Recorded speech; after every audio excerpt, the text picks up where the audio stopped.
So whenever you're ready.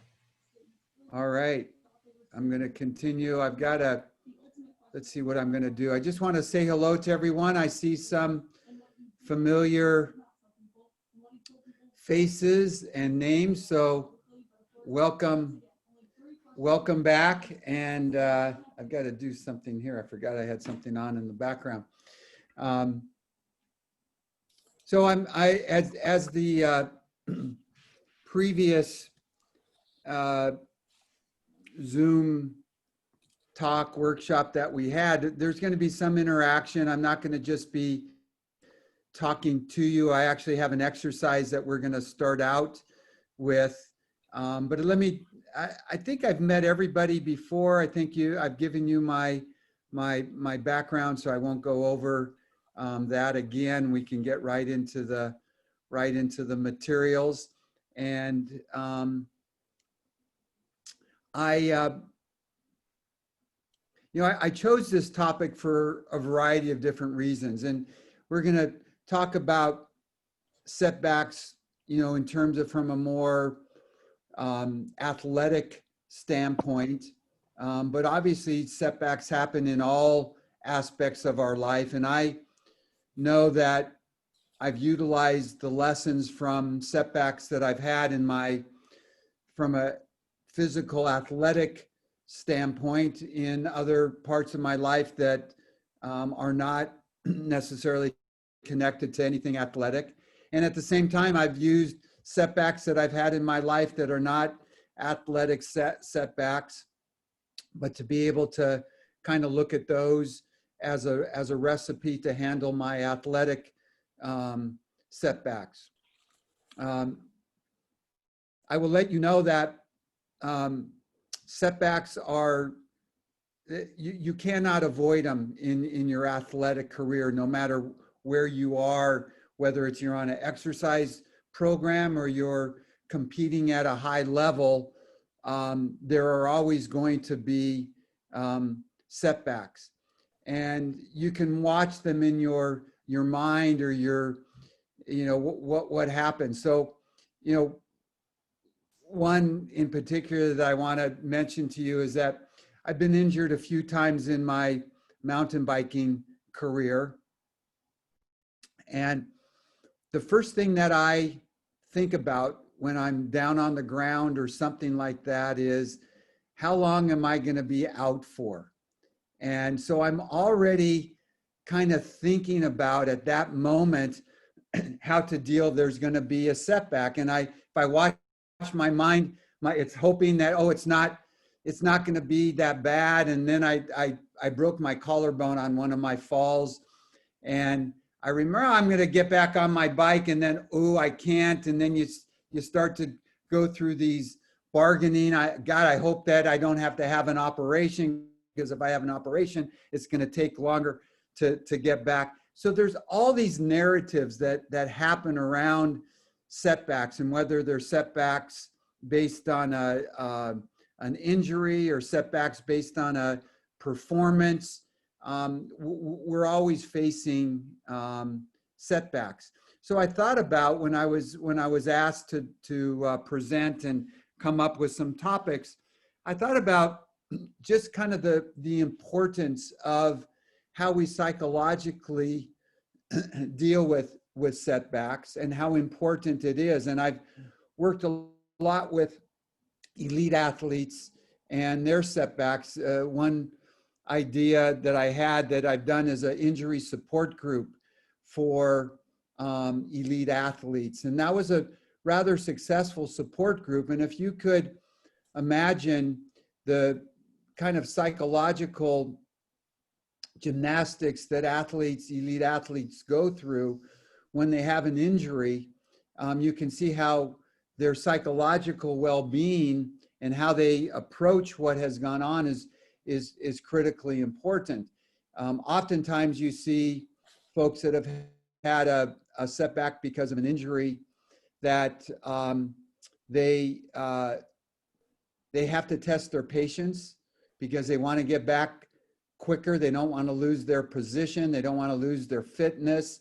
And so they're constantly sort of bargaining about how to get back and do that. But for them also, there's other aspects that they go through in terms of, are they going to lose their job on the team? What's it going to be like after they come back from the injury?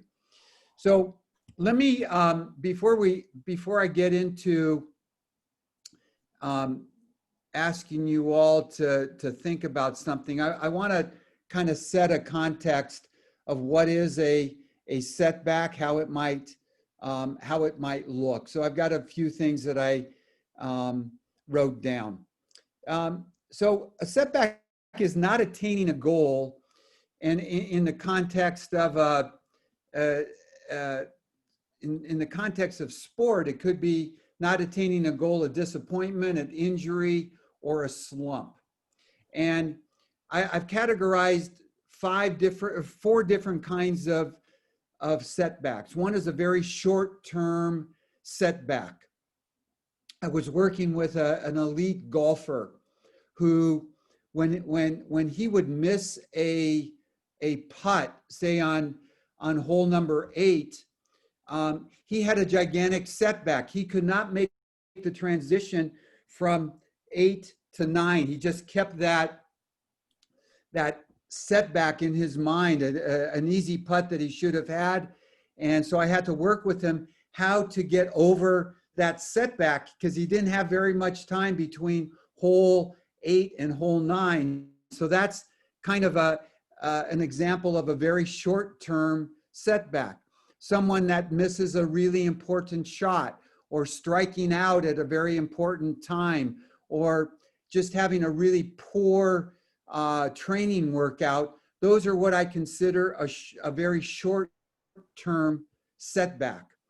Then you move into a shorter term, not a very short term, but a shorter term setback. That examples are like an ankle injury, or missing, that you have to miss a bunch of basketball games, or you're in a shooting slump, or a desired goal in your performance was not met, or you weren't honored with an achievement in a way that you wanted to be achieved. So I would consider that a more kind of a shorter term kind of setback. A longer term setback is something like a season-ending injury, or not making the playoffs, or getting cut from the team. So those are kind of more longer term setbacks. And then unfortunately, there are permanent setbacks, like a career-ending injury, or I worked with an elite athlete who this was going to be their last time, because of age, that they were going to try out for the Olympic team, and they had been trying out for probably 12 years, and this was their last attempt, and they didn't make it. And that's a kind of a permanent type of setback to a dream that they had. The idea here is, how do you come back from a setback? Well, whether it's very short term, or longer term, or more permanent, how do you come back? And what I believe is, really important from a philosophical way, and this is what sort of motivational speakers will talk about, is that it's not about the setback that defines you, but it's about the comeback that defines you. And it's about the comeback that defines your character. So for every setback, there's an opportunity to redefine yourself, to think about who you are differently. And with most of the athletes that I work with, that's the type of philosophy that I take into it, in terms of kind of building character. Now, do athletes get into that right away? No, they're just thinking, how can I get back into the field? How can I get back to lifting? How can I fill in the blank? And even for amateur athletes, or weekend warrior type of athletes, there's really something about how you come back from a disappointment. and the opportunity to build character. So as we're going on in this in today's Zoom session, I've got some questions for you that I want you to write down. And so Jenny, would you put up the shared screen? And I'd like for you to, if you'd like to jot down, excuse me, these questions that will, I think, help set a context to better understand what it is that we're going to talk about.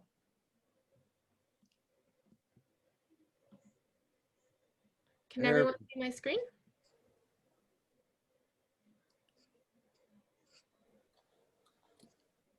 Yeah. So first, I want you to take a moment and to write down a time you experienced a memorable personal setback in the context of a sporting event, athletic endeavor, an exercise goal, anything that you can think about that has to do with kind of a physical activity, something, a sport that you were involved in, a hobby that you were involved in, that you experienced a personal setback.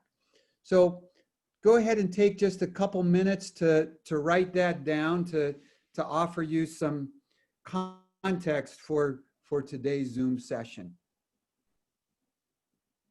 Some of you may come up with something quite easily, and others it may take a little bit of a struggle. It's a little bit more nuanced. It could be anything from, oh, I'm not going to be able to exercise for 2 weeks because of this, or I thought that I'd be able to lift more weights by this time, or I thought that by this time my training regimen I would be able to run this amount of miles in this period of time, or boy, I'm right before a race is when my knees started or ankles started to really talk to me, and I had to drop out of this race that I had been preparing for months.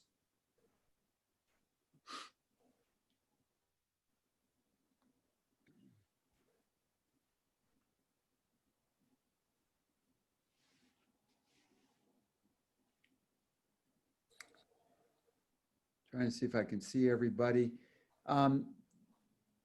Anybody need any more time?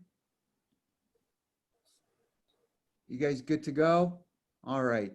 So in that context, let's keep on, Jenny, keep on. Oh, can you put that back up the screen, or is it up? Yeah.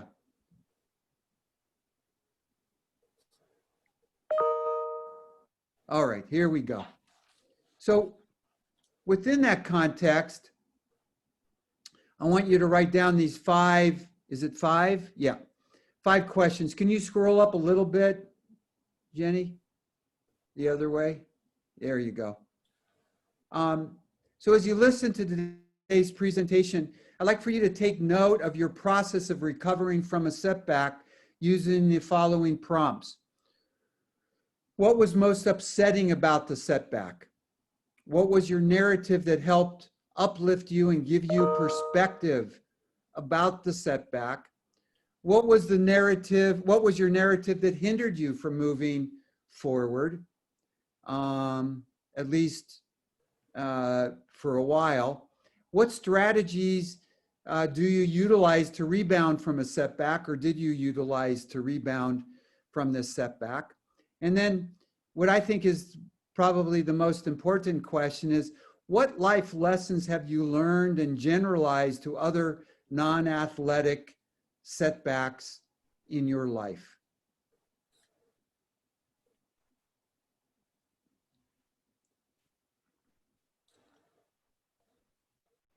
So I'll give you a moment to write these down. And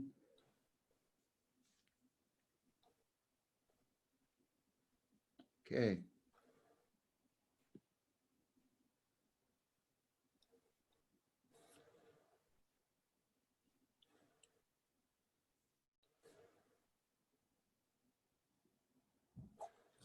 Got them all? All right, Jenny, you can take it down now.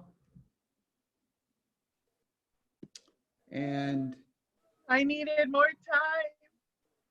uh-oh. So you want to put it back up, Jenny? There we go.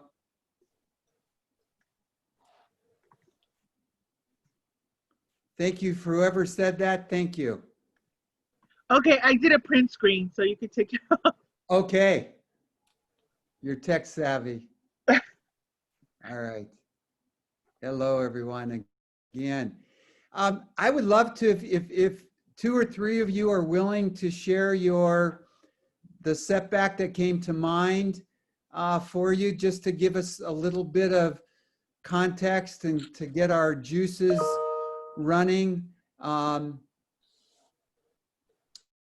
Would love to hear from a couple of you. I'll go. All right. So my setback was my 2017 track season, my final race. I went into it feeling really good. I prepped pretty well to break 4 minutes for 1,500 meters. And I had like a 10-week taper going into the event. My last final workout was like the perfect workout that I've ever had. Everything was just kind of falling into place, and went out the first lap too aggressively because there were some semi-pro guys in the race that I decided to go run with them the first lap rather than running my own race. And so it was actually my worst race of my season. And so it was the last one that I was going to run for that season. So that definitely hit a big sucker punch to the gut, you know, not being able to break 4 that season. So that was the most upsetting part, was that I didn't break 4. My narrative that helped uplift me and give me perspective. Something that I always preach to my athletes is that if you can take something out of any competition, any race, good or bad, and you learn from it, then it's a race worth running or worth racing. And so I take that as a teachable moment that, you know, you have to really trust in the process and trust what you've done. That if you follow that, you're going to get to where you go. And biggest thing is, you know, running your race. That's one thing that I always also tell my athletes is run your race. Don't run what anybody else is doing. You do that, and you'll be good. The narrative that hindered me from moving forward, not really anything particular that prevented me from moving forward. I mean, I like to be optimistic and you know, think ahead that, you know, it was one race, you know, leave it on the track, whatever it was, and grow and learn from that. Strategies that helped me rebound from the setback, focus on my accomplishments. I focused, you know, I mean, went through my training log, picked out what worked, what didn't work, and that kind of helped me set up my next season's training plan. And then life lessons you learn and generalize to other non-athletic setbacks. I kind of took that whole thing of racing somebody else's race. I kind of take that in a more generalized sense. And this was kind of back to the last time we had this meeting. You had talked about like what motivates you, and part of it is motivating for yourself or motivating for others. A lot of what I do is really just to prove something for myself versus others. I think there is a small component of wanting to prove something to others, but ultimately, and a lot of this came from high school, is wanting to prove, you know, please everyone else. You please everyone else, you'll never be happy. That kind of concept. And so for me, it's just, you know, everything that I've learned from running and being on the track and cross country and all of that has just been, because it's an individualized sport. I mean, you're doing it for yourself. There is a team component, but, you know, work on yourself and do things that are going to propel yourself forward. And you should be, you know, you should be at the forefront. You know, you shouldn't have other people's ambitions, other people's, you know, desires and whatnot masking what you want. Thank you, Joshua. That was a great example. And I was thinking as you were talking about it. So apropos that, this is a track event, and, the expression of stay in your own lane that comes from, yeah, I think it probably comes from track, because you get disqualified if you get out of your own lane. But the metaphor of you running your own race, and that was a really good example. Let me hear from one other person if you'd like to share. Anybody have another example in your own life? Joshua was competing at an elite level. It doesn't. I'm not needing to hear from anybody that has, that this is about an elite athletic. It could be anything. I can share my setback, so if no one's going to share. Yeah, thanks, Jenny. Okay. So the setback that I'm referring to is about 2 years ago. I was finally getting settled into a routine after I got diagnosed with my condition. And I was finally in a place where I felt strong mentally and physically again. And I actually had gotten a flare up. And so my body was really confused. And I think it was just really stressed out with everything that I was doing. And my body reacted in breaking out into a rash. And so I had to get biopsies. I had to get 2 biopsies, one on my rib cage and one on my bicep. So I wasn't able to train for about 2 or 3 weeks. And I was pretty upset about that because I was already in a set routine and I was getting into the flow of a Muay Thai and kickboxing practice. But the narrative that helped me, that helped uplift me and give more of a perspective, is understanding that fitness isn't always going to be linear. And something that had hindered me from moving forward was, okay, well, you're going to have to start over again, and that sucks. The strategy that I utilized to help rebound me from the setback is simply reflection. And the life lesson that I've learned from this in a physical and a personal level is that resilience and growth is not always going to be linear, and that life will throw you random trucks, and you are just going to have to learn how to deal with them and navigate them and trust that you are going to come out stronger.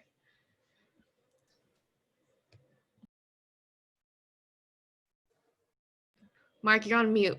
Yeah, thank you, Jenny, for that story. Both of you, I appreciate hearing that. I'm sure others as well, kind of reflecting on their own experience as well. And like anything else in life, when we start to set goals, we start to imagine what the outcome is going to be, and we have hope for what that outcome is going to be. And in most cases, the outcome does turn out in somewhat the way that we anticipated it to come out. But there are other times where, we want something so badly and we start to taste it, and then something happens that it's taken away from us. And that's where our psychological fitness comes in. So let me share some ideas with you, and again, you can start to reflect as I'm sharing some of this. But first, I want to start out with some of the potential negative psychological reactions to a perceived setback. And I use the word perceived intentionally because setback is subjective. We don't really know. So there's a perception about the setback that we have. And some of the negative psychological reactions may be things like feeling guilt and shame and embarrassment. We've been talking about doing this for 6 months, and then we're not going to be able to do it. There's oftentimes a sense of loss that comes with a a perceived setback. We feel like we're disappointing, we could be disappointing others, whether it's a teammate or our partner that we've been training, our training partner. And then sometimes we end up defining oneself based on the disappointment. So, you know, we didn't we didn't get on the all-star team. And that means that, does that we define ourselves as we're not an all-star. We sometimes will blame ourselves around setbacks, and other times what I've seen is we end up blaming others. We have difficulty letting go of the setback. Sometimes depression starts to come in. Sometimes I've seen out of control anger. I had golfers are very well known for out of control anger, and I was working with a very, very good golfer, one handicapped golfer that had broken so many clubs, he got kicked out of the country club that he belonged to, and he was the #1 person in their country club, but he could not manage his anger when he missed a shot. So again, that's an example of a very, very short setback that he went into out of control anger. There's catastrophizing that happens, that this will last forever. I am no longer worthy, or, you know, I'm not going to be able to exercise for a month, and I'm going to gain so much weight. I'm never going to get back into shape again. I'm going to lose my friends, and when I lose my friends, I'm going to get depressed. When I get depressed, I'm going to lose my wife. When I lose, you know, you can just go down this rabbit hole of catastrophizing. And the idea is to watch when those thoughts come up. So anytime that I'm working with an athlete around a setback, I'm wanting them to be mindful of the thoughts, because it's those thoughts that actually will end up kind of guiding you in some ways, and perhaps guiding you down a path that isn't going to be as effective in your recovery that you can. So then the question is, and then we'll open it up for questions and comments, and is what are the antidotes to the above negative psychological reactions to a setback? And the first is to prepare ahead of time for an inevitable setback. I say this, that all meaningful accomplishments will have speed bumps, roadblocks, and sometimes walls. So whatever task that you put ahead of you, it's important to anticipate that there may be some speed bumps along the way, some roadblocks along the way. And how are you going to, what's your strategy when that occurs? Now, some people say, oh, Mark, I don't want to think about that. I'm going to jinx whatever it is that I'm doing. And I'm not one of those believers that if you prepare for something, that means that you're jinxing something to happen. It just isn't, that's not how my world works. I'd much rather be prepared, because I think in some ways being prepared for it kind of allows you not to put so much energy into worrying if this were to happen, because you already have a game plan set. The second part is to access your resiliency history. Dealing with setbacks is the recipe for dealing with, or dealing with small setbacks is a recipe for dealing with larger ones. And life has, I don't know anybody that hasn't had some kind of setback in their life. And what's important is that people haven't always unpacked what their resiliency strategy is. So I would encourage you all, and I encourage the athletes that I work with, is to know what their resiliency history is. to embrace their resiliency history. And whether that was something personal where you lost somebody important in your life, or you didn't get the job that you wanted, or you didn't get the grade that you wanted, tons of different setbacks that we all experience.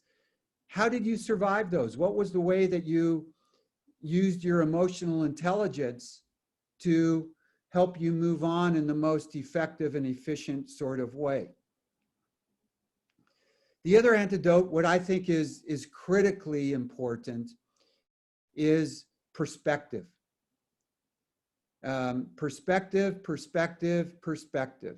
So what are some of the perspectives that you might want to think about? First is, I am more than any outcome. I am not defined by the outcome. And that's true on your successes, and that's true on your setbacks or your failures. Because I think sometimes if you define yourself based too much on your successes, it's a setup for you to define yourself with your failures or with your setbacks. We're much more than that. We're more than any win. We're more than any time that we got that we were going for. They're great accomplishments, but it's not the accomplishment that defines you. It is the process by which you got to that accomplishment that defines you. It's not the result. And the same is true with the setback. The setback is not defining you, but rather it's the comeback that defines you and not the setback. So, a setback is an opportunity to build character. I'm one into really truly believing about building character and the ways that we can build character. And whatever your religious, spiritual beliefs, I think we're given great opportunities through our setbacks to build character. There's a very common expression that before every great comeback, there needs to be a setback. And we want to have comebacks in our life. We want to feel those comebacks.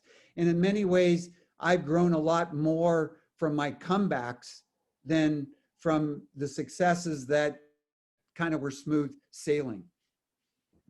The next one antidote is action.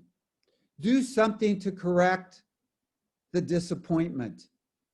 Don't become a victim or feel sorry for yourself based on the disappointment.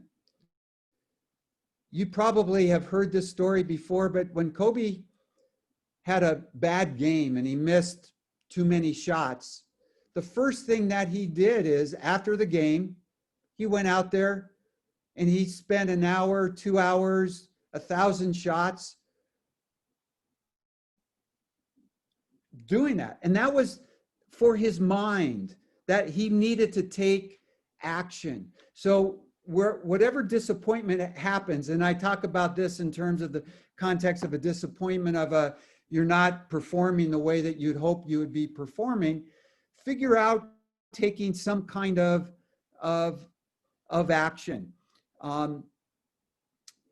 Patience. Patience, patience, patience. My personal story is I tore my ACL when I was 40, and I may have shared this with you, but I was a big time basketball player. I was playing 5 times a week. I was playing in adult leagues. I worked at USC. I was playing in their noontime basketball games with some of the coaches, and basketball was just part of my existence. It was, I playing since I was five years old, and I played competitively, and I tore my ACL, and I could not wait to get back on the court. But my physical therapist secretary, a woman that was older than I was, kind of read my personality, and she said to me every time I left the PT was, "Mark, don't do anything stupid." Because she knew that I was gonna push it, because I just wanted to get back on the court. And I'll never forget that loving kind of criticalness is, "Mark, don't be stupid. Don't do anything stupid. So there's something about patience, because there's a part of us that just wants the slump to turn around like that, or the injury to turn around like that, or whatever it is, to be able to turn around like that. And the more impatient we are, it's less likely that we're going to recover from the injury in the way that we need to, or get out of the slump in the way that we want to. So it's really important to embrace the process and to embrace patience.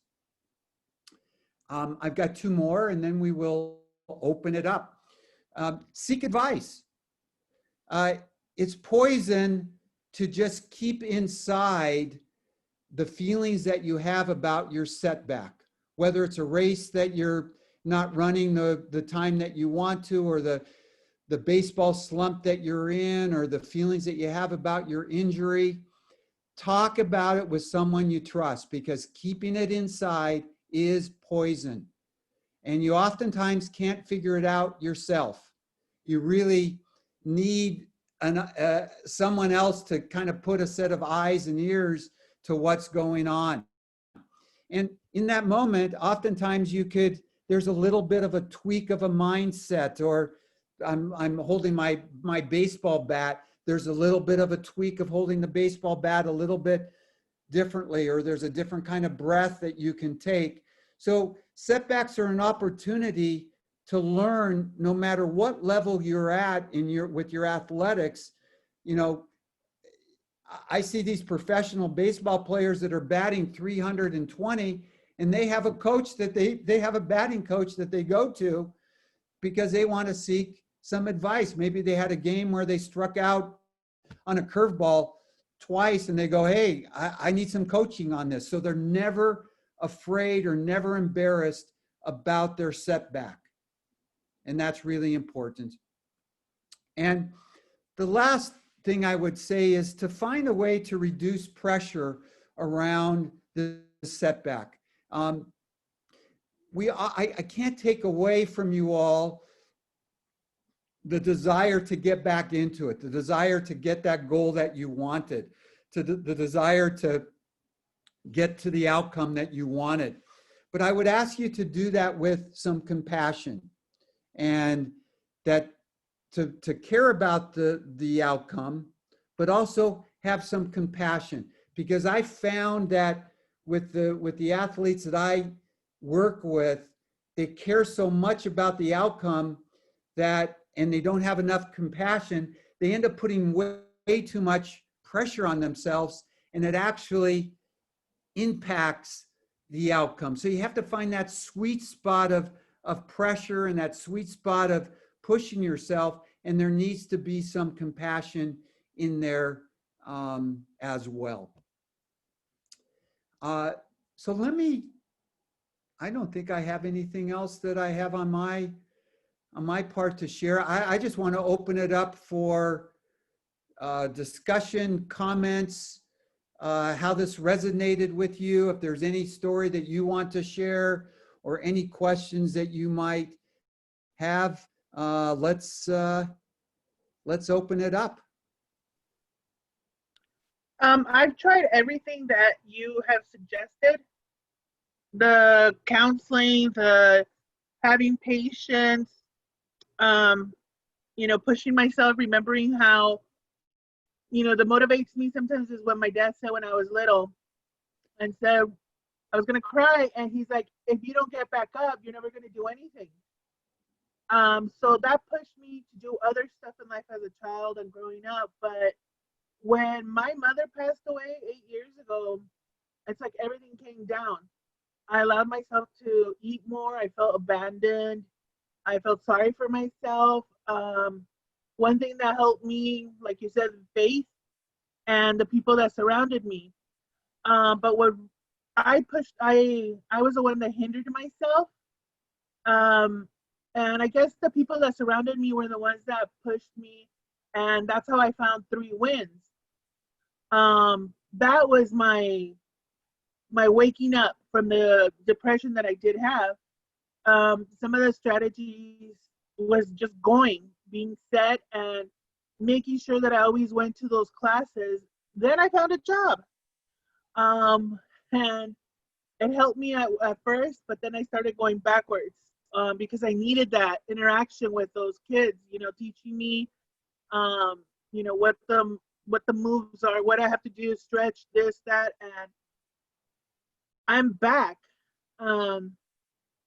I know what I have to do, basically. I know what I have to do, but it's hard. I guess because I know. I don't know. Someone from church, like I said, told me about 3 wins. I started eating better. I ended up losing like 10 pounds. But I'm basically back to how do I start or how do I keep going? So let me respond, Norman. Thank you for your story. It's an inspirational story, and I hope that you see your story as inspirational. If I were to look at some of the sort of the antidotes to your setback, the first thing that I would say is to embrace patience, and to also embrace that you can't go where you want to go unless you're on a journey, and you're on a journey, and to pat yourself on the back for being on that journey, to be patient while you're on that journey, and to continue to do what encourages you to move down this path. And it sounds like being a part of and belonging to a group is really quite important. And last time I talked about having training buddies and having training partners as accountability partners. And for me, I love it because not only is it social, but I'm also don't feel like I'm in my own world, that I get to do this with somebody else and they can hold me accountable and I can hold them accountable. I would ask you at this point to just give yourself a gigantic hug and pat on the back. You're not where you want to be. And that's in terms of the outcome, but you are exactly where you need to be in terms of you making a decision of going towards something that you think is going to fulfill you and is going to create as much health and satisfaction in your life. Thank you. And just so you know, Jenny is the one that I met when I first started 3 wins. Out of all the other kids, she's the one that's still holding me accountable. She still follows up with me with, so yeah, this is the only reason probably that I went back to this type of meeting was because of her. Yay, Jenny. Norma, I love you. I love you more. Thanks again, Norma. Anybody else have a reaction, a question?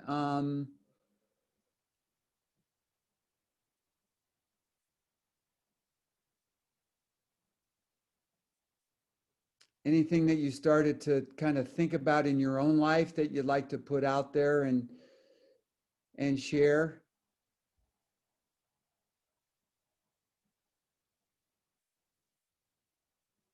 Hi, Irma. Hi. When I was looking at the questions that you were talking about, one of my setbacks just happened about 2 weeks ago. I was doing really well with my exercise. I was focused on my diet and everything, and then I hurt my back and realized that my back is not that strong yet. One of the things that helped me uplift me and say, this is not the end, is the support that I have from 3 Wings and all the coaches that are always connected to us. So, and also my attitude has always been positive. I don't like to be negative or think that, oh my goodness, I'm not going to be able to make it. One of the things that hindered me was the pain. Mm-hmm. I was a little bit embarrassed too, the fact that I did not listen to a couple of people that were that were talking to me about that I was going too fast and stuff like that. And they are obviously they are the experts. And that just proved me wrong, you know, that I should really listen to them. And the strategy that I use is going back to basic again. You know, go back to everything that they have taught me, all the tools that they have provided me. You know, I have gone through a lot of family issues for the past 10 years, from losing a child to having cancer. So I have had a lot of therapy. I have practiced meditation.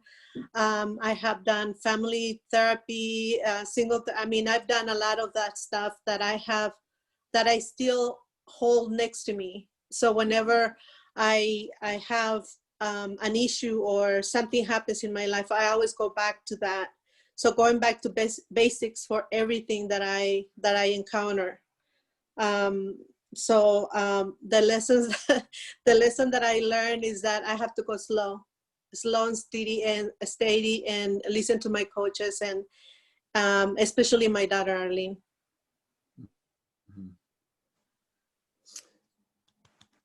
Remember what another inspirational story, and I can feel it so strongly about how, like, this is you. This is what kind of what you've grown and learned through horrible tragedies, and your ability to be a great student and a great and not giving up has really allowed you to be a great teacher. I think everybody on this call has learned something from you in these last 3 minutes that you've shared your narrative. So thank you for being such a good student, which allows you to be a really good teacher as well. And you know, it's hard to be patient, or it's hard to go slowly when we want something so bad. It's just it seems like it's part of our character. So I hope that you find compassion for yourself, because usually what gets us into trouble is that we want something so bad that we can taste it and we want to bring it in. So it's not like, oh, you've blown it. It's just more like your excitement sort of got you into trouble. And I can sense that you're kind of adjusting to not catastrophizing about your back injury, and you're starting to kind of figure out, okay, how I'm going to get back on this horse again, and going to figure it out this time, and you'll be better at it. So thank you for that story. Beautiful story.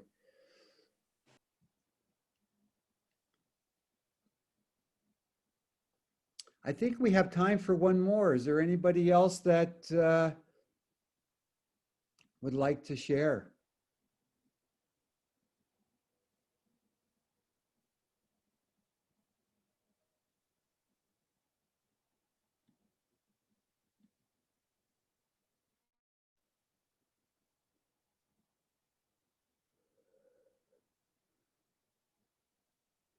Oh, and I didn't realize Arlene is your daughter. I thought, hi, Arlene. What a mom. What a daughter. Anybody else? All right. Without self-disclosing, any questions that you have about anything that that any of us has shared? Any part of this kind of paradigm that I put out about dealing with setback that you want any more clarity on?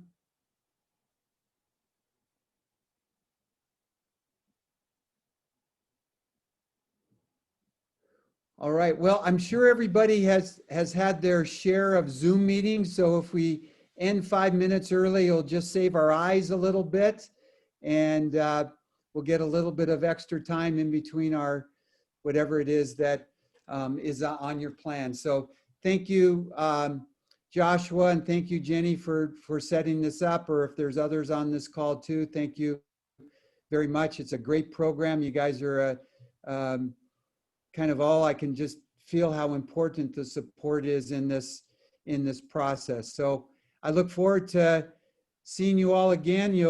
We'll be doing something next month, right, Jenny? Yeah.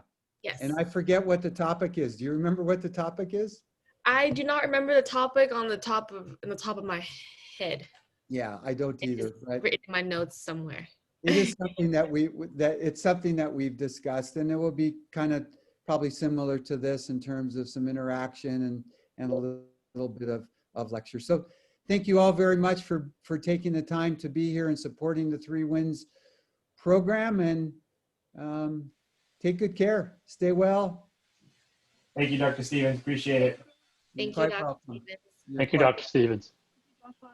Thank you. Bye-bye. We'll see you later, everybody.